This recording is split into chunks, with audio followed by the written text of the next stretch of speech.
The ജേർണലിസ്റ്റിലേക്ക് അമേരിക്കയും ഇറാനും ഒരു സമാധാന കരാറിൽ ഒപ്പിടുമ്പോൾ അതിലേറ്റവും അധികം തിരിച്ചടി നേരിടുന്നത് ഇസ്രായേലായിരിക്കും. ഇസ്രായേലിൽ ഇപ്പോൾ തന്നെ ഈ കരാറുമായി ബന്ധപ്പെട്ട് വലിയ അതൃപ്തിയുണ്ട് എന്നാണ് പുറത്തു വരുന്ന വാർത്തകൾ. അതുകൊണ്ടാണ് ഇസ്രായേൽ പ്രധാനമന്ത്രി ബെഞ്ചമിൻ നെതന്യാഹു അമേരിക്കയും ഇറാനും തമ്മിൽ കരാറിൽ ഒപ്പിടുന്നു എന്ന വാർത്ത പുറത്തു വന്നതിന് ശേഷവും ലെബനാനിൽ കടന്നുകയറി ആക്രമണം നടത്താൻ തീരുമാനിച്ചത്. ലെബനാനിലെ 20ഓളം നഗരങ്ങളിൽ ഇപ്പോൾ ഇസ്രായേൽ സൈന്യം നോട്ടീസുകൾ വിതരണം ചെയ്തിരിക്കുകയാണ്. എത്രയും വേഗം ഈ നഗരങ്ങൾ ആക്രമിക്കപ്പെടുമെന്നും നിങ്ങൾ എത്രയും വേഗം ഒഴിഞ്ഞു പോകണമെന്നും പറഞ്ഞുകൊണ്ടാണ് ഇസ്രായേൽ സൈന്യം ലെബനാനിലെ 20 ഗ്രാമങ്ങളിൽ നോട്ടീസ് നൽകിയിരിക്കുന്നത്. ഈ നോട്ടീസുകൾ കൈപ്പറ്റിയ ആയിരക്കണക്കിന് ജനങ്ങൾ ഉടൻ തന്നെ അവിടങ്ങളിൽ ആക്രമണം ഉണ്ടാകുമെന്ന് തിരിച്ചറിഞ്ഞ് ആ ഗ്രാമങ്ങൾ വിട്ട് പലായനം ചെയ്തു കഴിഞ്ഞിരിക്കുന്നു.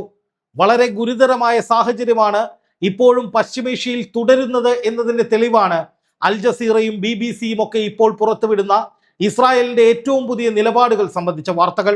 ഇറാനെ പ്രകോപിപ്പിക്കുക, ഇറാനെ ശക്തമായി വെല്ലുവിളിക്കുക, എങ്ങനെയും ഇറാനെ വീണ്ടും യുദ്ധക്കളത്തിൽ ഇറക്കുക എന്നത് തന്നെയാണ് ഇതിലൂടെ ഇസ്രായേൽ ലക്ഷ്യമിടുന്നത്. യുദ്ധം എത്രയും പെട്ടെന്ന് അവസാനിക്കുന്നത് ഇസ്രായേലിന്റെ പ്രധാനമന്ത്രി ബെഞ്ചമിൻ നെതന്യാഹുവിന്റെ സ്വപ്നങ്ങൾക്ക്, യുദ്ധതന്ത്രങ്ങൾക്ക് കനത്ത തിരിച്ചടിയാകും. ഇറാൻ പരിപൂർണമായി അവസാനിക്കാതെ ഒരിക്കലും ഇസ്രായേലിന് സമാധാനം കിട്ടുകയില്ല. ഇസ്രായേൽ ഈ യുദ്ധത്തിലേക്ക് ഇറങ്ങിയത് തന്നെ ഇറാന്റെ വളർച്ച പരിപൂർണമായി തടയുകയും ഇറാനെ സമ്പൂർണമായി നിരായുധീകരിക്കുകയും ഇറാനിൽ പുതിയൊരു ഭരണാധികാരി തങ്ങൾക്ക് അനുകൂലമായി വരികയും ചെയ്യും എന്ന ലക്ഷ്യത്തോടു കൂടിയായിരുന്നു. പക്ഷേ ട്രംപ് ഇടയ്ക്ക് വെച്ച് തിരിച്ചറിയുന്നു, ഈ നിലയിൽ മുന്നോട്ട് പോയാൽ ഇറാൻ അമേരിക്കയെ തകർത്തെറിയുമെന്ന്. അമേരിക്കയുടെ സൈനിക കേന്ദ്രങ്ങൾ പൂർണ്ണമായി തകർക്കുകയും അമേരിക്കയുടെ സഖ്യരാജ്യങ്ങളായി നിലനിൽക്കുന്ന അറബ് രാജ്യങ്ങൾക്ക് മേലെ ശക്തമായ ആക്രമണം നടത്തുകയും ഒക്കെ ചെയ്താൽ അമേരിക്കയ്ക്ക് അന്താരാഷ്ട്ര തലത്തിലും പശ്ചിമേഷ്യയിലും അത് വലിയ തിരിച്ചടിയാകും. ചില തിരിച്ചടികൾ അമേരിക്കയ്ക്ക് കനത്ത പ്രഹരവും താക്കീതുമായി മാറി എന്നുള്ളതും മറ്റൊരു കാര്യം. അതുകൊണ്ട് തന്നെയാണ് ഏറ്റവും ഒടുവിൽ ഒരു നേട്ടവും ഇല്ലാതിരുന്നിട്ടും ഇറാനുമായി ഒരു കരാറിൽ ഏർപ്പെടാനും ഇറാൻ പറയുന്ന തന്ത്രപ്രധാനമായ കാര്യങ്ങളിൽ നീക്കുപോക്കുണ്ടാകാനും ട്രംപ് തയ്യാറായത്. ഈ സാഹചര്യത്തിൽ അത് ഏറ്റവും കൂടുതൽ തിരിച്ചടിയാകുന്നത് ഇസ്രായേലിനാണ് എന്ന കാര്യത്തിൽ നമുക്ക് ആർക്കും ഒരു സംശയവും വേണ്ട. അതായത് ഇറാൻ ഇപ്പോൾ മുന്നോട്ട് വെച്ചിരിക്കുന്ന കരാർ വ്യവസ്ഥകൾ എന്ന് പറയുന്നത് ഇറാന്റെ ദീർഘകാല വളർച്ചയ്ക്കും ഉയർത്തെഴുന്നേൽപ്പിനും വേണ്ടിയുള്ളതാണ്. അതായത് ഇപ്പോൾ ഒരു താൽക്കാലിക കരാറിൽ ഒപ്പുവെക്കുന്നു തിങ്കളാഴ്ച, അതിനുശേഷം 60 ദിവസത്തേക്ക് വെടിനിർത്തലാണ്. ഈ 60 ദിവസത്തിന് ശേഷമായിരിക്കും നിർണായകമായ അന്തിമ കരാറിലേക്ക് അമേരിക്കയും ഇറാനും എത്തിച്ചേരുക.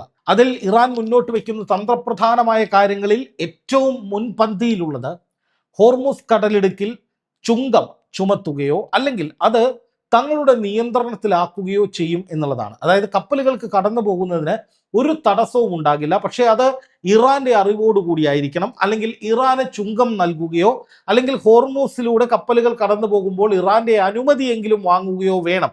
അതാണ് ഇറാൻ മുന്നോട്ട് വയ്ക്കുന്ന ഏറ്റവും പ്രധാനപ്പെട്ട ഒരു കാര്യം. രണ്ടാമത്തെ കാര്യം എന്ന് പറയുന്നത് ഇറാനെ സംബന്ധിച്ച് ഇപ്പോൾ ഇറാന്റെ വളർച്ചയ്ക്ക് വിഘാതമായി നിൽക്കുന്ന തങ്ങൾക്ക് മേലെയുള്ള ഉപരോധങ്ങൾ മുഴുവൻ മാറ്റണം. ഇതൊക്കെ ഇറാൻ ആദ്യം മുതലേ മുന്നോട്ട് വയ്ക്കുന്ന നിർദ്ദേശങ്ങളാണ്. ആദ്യഘട്ടത്തിൽ ട്രംപ് അതൊന്നും അംഗീകരിക്കില്ല എന്ന നിലയിലായിരുന്നു കടുംപിടുത്തവുമായാണ് മുന്നോട്ട് പോയിരുന്നെങ്കിൽ ഇപ്പോൾ ട്രംപ് ഇതെല്ലാം അംഗീകരിക്കാം, അല്ലെങ്കിൽ അത് നമുക്ക് പരിശോധിക്കാം, നമുക്കത് ചർച്ച ചെയ്യാം എന്ന നിലയിലേക്ക് വരികയും ആദ്യഘട്ട വെടിനിർത്തലിൽ ഒപ്പുവെച്ചാൽ തുടർന്നുള്ള 60 ദിവസത്തിന് ശേഷം ഇത് ഘട്ടം ഘട്ടമായി പരിഹരിക്കാമെന്ന് പറയുകയും ചെയ്തു. അങ്ങനെ വരുമ്പോൾ ഈ യുദ്ധത്തിന് ഇറങ്ങിത്തിരിച്ചപ്പോൾ ഉണ്ടായിരുന്ന ഇസ്രായേലിൻ്റെ സർവ്വവീര്യവും ഇല്ലാതാകുന്നു എന്ന് തന്നെ പറയണം.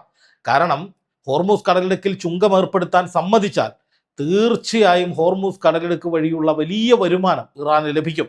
മാത്രവുമല്ല, ഇറാൻ പശ്ചിമേഷ്യയിലെ ഒരു നിർണായക ചാലക ശക്തിയായി മാറും എന്ന് മാത്രമല്ല, അതോടൊപ്പം ഉപരോധം നീക്കുകയും ഇറാനിലെ എണ്ണപ്പാടങ്ങളിലെ എണ്ണ പുറത്തേക്ക് വിൽക്കാൻ സാധിക്കുകയും ചെയ്താൽ ഇറാൻ സാമ്പത്തികമായി വലിയ കുതിപ്പുണ്ടാകും.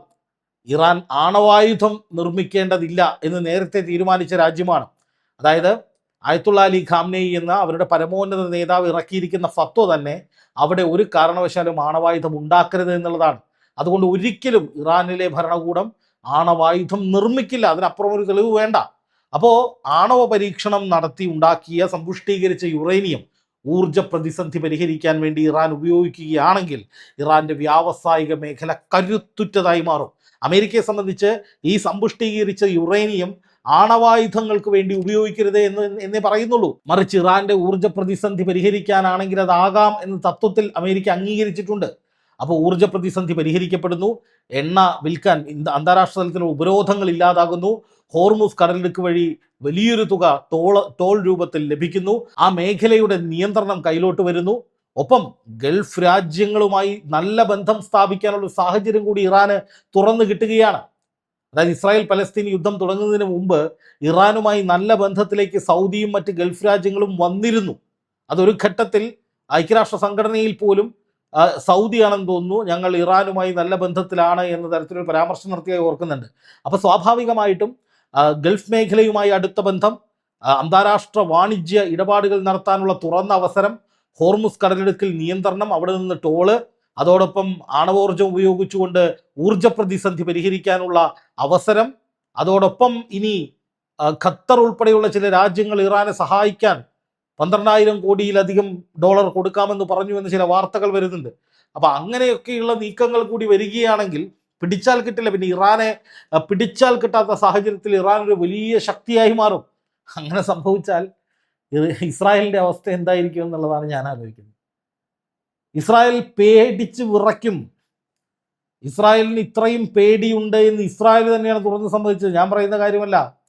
കാരണം ഈ യുദ്ധം 106 ദിവസം മുമ്പ് തുടങ്ങാനുണ്ടായ കാരണം ഇസ്രായേൽ പ്രധാനമന്ത്രി Benjamin Netanyahu American president Donald ട്രംപിനെ നിരന്തരമായി പോയി കണ്ട് നിരന്തരമായി സംസാരിച്ച് ഇറാന്റെ കരുത്തിനെ കുറിച്ച് പറഞ്ഞാണ് ഈ യുദ്ധം തുടങ്ങുന്നത്. അന്ന് വന്ന വാർത്തകൾ പലരും ശ്രദ്ധിച്ചിട്ടുണ്ടാവും, ഓർമ്മയിലുണ്ടാകും.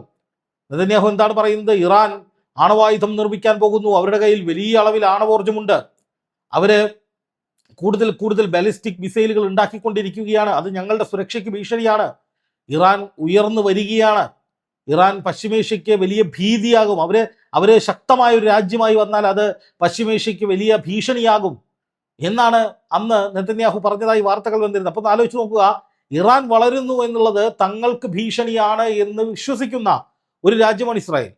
ഇസ്രായേലിന്റെ ഭരണാധികാരി പ്രധാനമന്ത്രി ബെഞ്ചമിൻ നെതന്യാഹു ഇസ്രായേലിന് ഇറാൻ ഒരു ഭീഷണിയാണ് എന്ന് ചിന്തിക്കുന്നയാളാണ്, വിശ്വസിക്കുന്നയാളാണ്, അത് ഇല്ലാതാക്കാൻ പ്രയത്നിച്ചയാളാണ്. അതിൻ്റെ ഭാഗമായിട്ടാണ് ഈ യുദ്ധം നടന്നത്. അപ്പോൾ ആ ഒരു യുദ്ധത്തിൽ യുദ്ധ ലക്ഷ്യങ്ങൾ തന്നെ പരിശോധിക്കുക.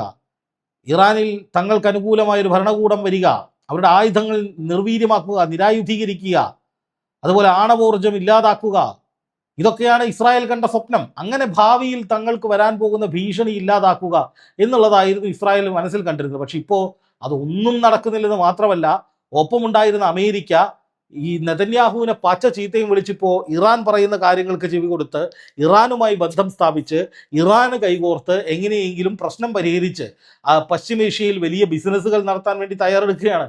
അതായത് US-ഉമായുള്ള കരാറിന് തൊട്ടടുത്ത് ഇറാൻ എത്തുമ്പോൾ ഇസ്രായേൽ ചിത്രത്തിലില്ല. അപ്പോൾ സ്വാഭാവികമായിട്ടും ഇസ്രായേലിനെ അമേരിക്ക പരിഗണിക്കുന്നില്ല എന്ന് വേണം കരുതാൻ. അപ്പോൾ ഇനി എന്താ സംഭവിക്കുക? ഇനി ഇസ്രായേൽ ഭയക്കുന്നത് പോലെ ഇസ്രായേലിന്റെ ഭീഷണി അല്ലെങ്കിൽ ഇസ്രായേലിന്റെ ഭയം എന്ന് പറയുന്നത് തങ്ങൾ ഇല്ലാതാകും, ഇറാൻ തങ്ങളെ ഇല്ലാതാക്കും. അതാണ്. അതായത് ഇറാന് ആണവായുധം ലഭിച്ചാൽ, ഇറാൻ ബാലിസ്റ്റിക് മിസൈലുകൾ കൂടുതലായി ഉണ്ടാക്കിയാൽ, ഒരു സാഹചര്യം, ഒരു ഘട്ടം വരുമ്പോൾ തങ്ങളെ അവർ ഇല്ലാതാക്കുമെന്നുള്ള ഭീതിയാണ് ഇസ്രായേലിന് ആത്യന്തികമായിട്ടുള്ളത്. അപ്പോൾ സ്വാഭാവികമായിട്ടും ഇസ്രായേൽ നോക്കുമ്പോൾ ഇറാൻ ഒരു കുഴപ്പവും വരുന്നില്ല, ഇറാൻ ഉയർന്നു വരികയാണ്, ഇറാൻ ശക്തമാവുകയാണ്. അത് വലിയ ഭീഷണിയെ, തങ്ങളെ ഇല്ലാതാക്കാൻ പോരുന്നൊരു ശക്തി അവിടെ ഉയർന്നു വരുന്നു എന്ന നിലയിൽ അത് ഇസ്രായേലിന് വലിയ ഭീഷണിയും ഭീതിയുമാണ് എന്നുള്ളതാണ് ഏറ്റവും പ്രധാനപ്പെട്ട കാര്യം. ഇസ്രായേൽ ഇല്ലാതാകുന്ന വിധത്തിൽ, അതായത് ഇല്ലാതാകുമെന്ന ഭീതി ഇസ്രായേലിന് വരത്തക്ക വിധത്തിൽ ഇറാൻ വലിയ ഭീഷണിയായി, ശക്തിയായി ഉയർന്നു വരുന്നു. അതാണ് ഇതിൻ്റെ ഏറ്റവും പ്രധാനപ്പെട്ട പോയിന്റ്. അതായത് ഇനിയൊരു യുദ്ധമുണ്ടായാൽ ഇറാൻ ശക്തമായി ശാക്തീകരിക്കപ്പെട്ട് എല്ലാ മേഖലയിലും മുന്നോട്ട് വന്നതിന് ശേഷം ഏതെങ്കിലും തരത്തിൽ ഇസ്രായേൽ ഒരു യുദ്ധത്തിന് ഇറങ്ങിയാൽ അന്ന് ഇസ്രായേൽ തകർന്നു തരിപ്പണമാകുന്ന വിധത്തിൽ, ഇസ്രായേലിന് അത്രയും ശക്തമായി പ്രഹരിക്കാൻ കഴിയുന്ന വിധത്തിലൊരു ശക്തിയായി ഇറാൻ വളർന്നു വരുന്നു എന്ന നിലയിലാണ് ഇപ്പോൾ പുറത്തു വരുന്ന വിവരങ്ങൾ. അല്ലെങ്കിൽ ഈ കരാർ ഇറാൻ പറയുന്നത് പോലെ നടന്നാൽ സംഭവിക്കാൻ പോകുന്നത് ഇസ്രായേലിനെ ഇല്ലാതാക്കുന്ന വിധത്തിലുള്ള ശക്തി ഇറാൻ ഉണ്ടാകും. പിന്നെ ഇറാനുമായി യുദ്ധത്തിന് പോയാൽ ഇസ്രായേലിന് സർവനാശമാകുന്ന വിധത്തിൽ, കാരണം അമേരിക്കയുടെ നിലപാട് വലിയ തോതിൽ മാറിയിരിക്കുന്നു. അമേരിക്കയുടെ പിന്തുണ ഇനി പഴയതുപോലെ, ഈ കരാർ നിലവിൽ വന്നാൽ പഴയതുപോലെ അമേരിക്കയുടെ പിന്തുണ ഇസ്രായേലിന് കിട്ടില്ല. ഇറാന് വലിയ തോതിൽ ഇസ്രായേലിന് നേരെ മുന്നോട്ട് പോകാനുള്ള അവസരമാണ് വരുന്നത് എന്നുള്ളതാണ് ഏറ്റവും പ്രധാനപ്പെട്ട കാര്യം.